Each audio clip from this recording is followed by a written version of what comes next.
Sentyabrın 19-20-sində keçirilmiş bir günlük antiterror əməliyyatı nəticəsində Azərbaycan Qarabağdakı qanunsuz separatçı rejimin mövcudluğuna son qoydu. Suverenliyini tam bərpa etdi. Bu suverenliyin əldə edilməsində əməyi olan hərbiçilərimizdən biri də Səmədov Xəyyam Mirazimoğludur. Səmədov Xəyyam Mirazimoğlu 16 yanvar 1986-cı ildə Qəbələ rayonunun Mirzəbəyli kəndində anadan olub.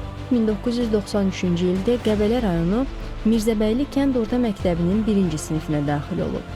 O, orta məktəbi müvəffəqiyyətlə bitirdikdən sonra uşaqlıqdan arzuladığı hərb sənətinin dalınca gedir.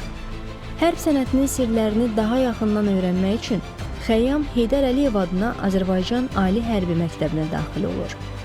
Xəyyam Səmədov Ali Hərbi Məktəbi bitirdikdən sonra Beyləqan rayonunda yerləşən en saylı hərbi hissədə leytenant kimi xidmətə başlayır.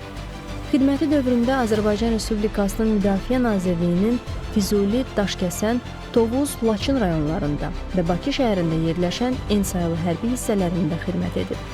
Xəyyam Səmədovun döyüş yolu 2-ci Qarabağ müharibəsindən də yan keçməmişdir.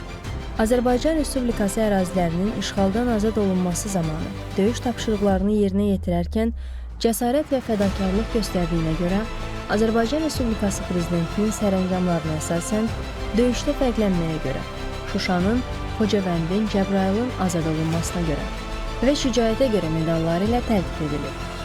O, həmçinin Vətən müharibəsi iştirakçısı ilə də təltif edilir. Mayor Xəyyam Səmədov 2023-cü il 19 sentyabrda başlayan antiterror tədbirlərində iştirak edir. O, sentyabrın 20-sində Kəlbəcər istiqamətində gedən döyüşlərdə qəhrəmancasına şəhid olmuşdur. Xəyyam Səmədov sentyabrın 21-də Qəbələ rayonunun Mirzəbəyli kənd qəbirstanlığında böyük təntənə ilə dəfn edilib. Ailəli idi. 2 övladı yadigar qalıb.